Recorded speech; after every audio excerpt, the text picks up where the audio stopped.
was in the Air Force and I was due to be discharged.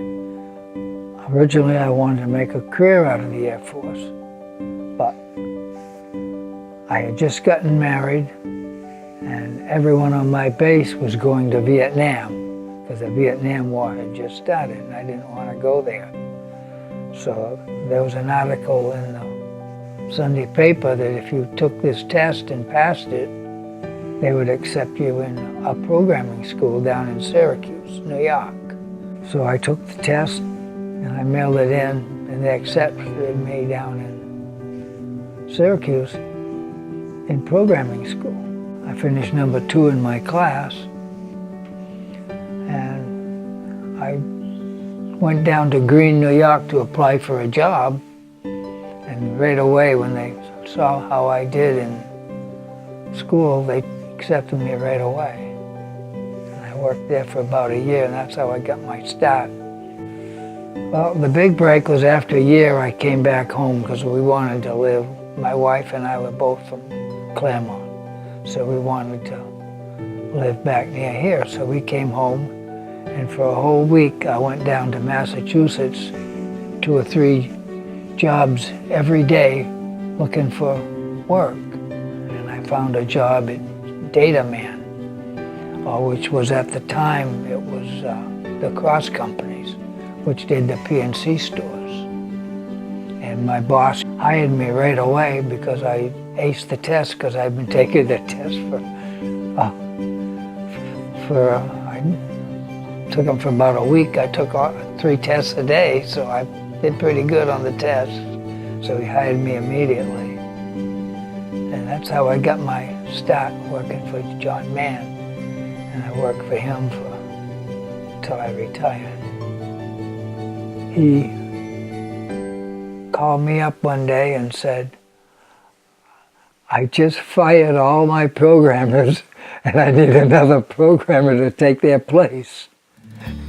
So I told him I'd go up there and I gave my notice to Joy Manufacturing, which Joy went out of business the following year anyway. So it was a good thing I got a good job with John Mann. He's the one who inspired me to do everything that I've done. He sent me to college, he sent me to all these programming schools to learn new languages and everything. So he was my biggest inspiration. I followed him to 3 different jobs. I wanted to follow him to Massachusetts, but I couldn't because of my daughter. My daughter is handicapped. She has cerebral palsy and a triple scoliosis of her spine. And they didn't have schools for her down there. So I had to wait till he moved back up here to Wilder, Vermont, and then I went back with him at Wilder.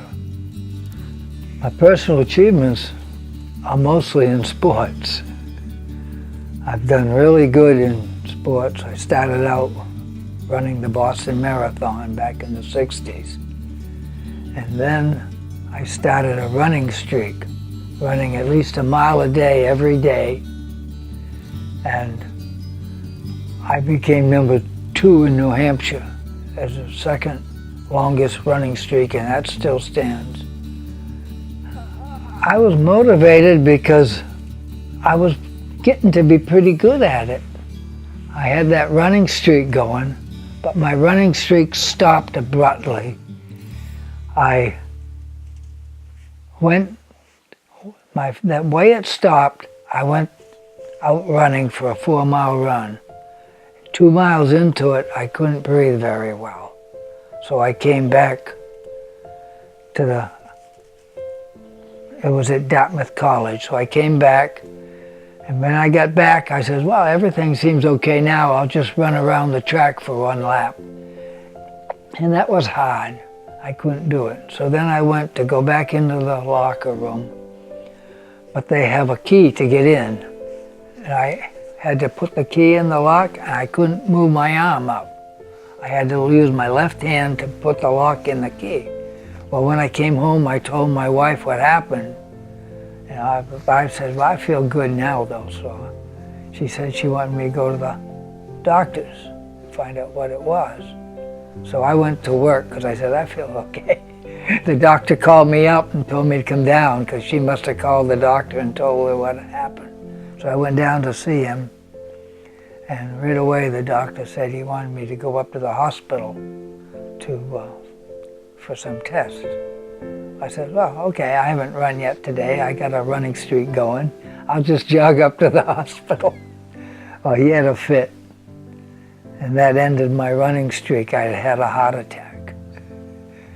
And I've now had 4 heart attacks. The most important heart attack was the last one in 2013. It seemed like every 5 years I had another one. And in 2013, I was in the Dartmouth Relays up at Dartmouth College. And I was doing the 60-meter dash. 60-meter dash is like half the straightaway of a track. So halfway through the race, the whole building went completely black. I couldn't see a thing. But I finished the race, and I couldn't do the 200-meter dash afterwards because they brought me right up the hospital. I went up the hospital, and they told me I had a heart attack in the middle of the race.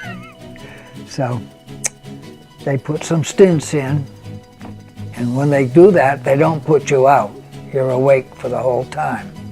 So I was talking to the doctors. I said, you got to get me ready for the Nationals. That's coming up in June. And this was in January.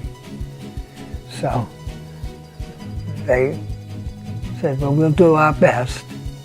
And in June, that's when I set the record and became number 4 overall, right after my 4th heart attack. So the moral of the story is don't give up. And I had told them, I was talking to the doctors in the middle of that operation, and I told them, well, I'll be back in 5 more years. Well, they said it's going to last 10 years. Well, 2018 was when I was supposed to have my next heart attack, but I haven't had it yet. But they said 2023.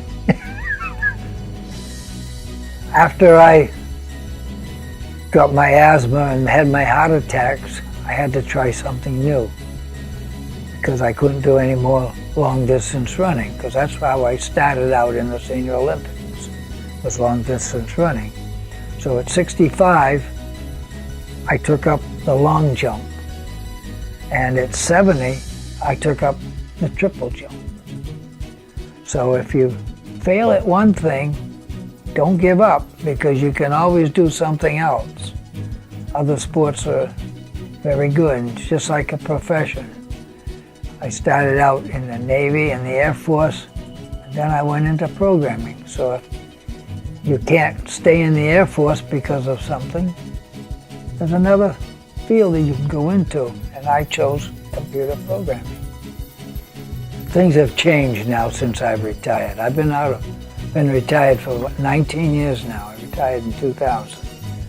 And they don't travel like I used to the clients. They do everything right from the office, and they have all these screens. You can talk with the client, and before we could only talk on a telephone. Now you can talk and see the customers, they can show you everything, so you don't have to travel like I used to have to. And also, the dress code has changed.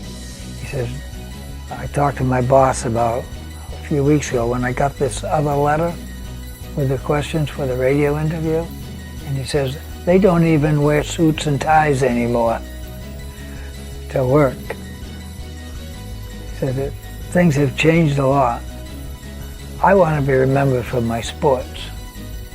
I think that was my biggest legacy, and especially with the triple jump, finishing number 4 of all the Olympics ever held. That's what I want to be remembered as. Not only was I number 4 in the Nationals, I was also number 10 in the world that year. And that was quite an accomplishment, to be number 10 in the world.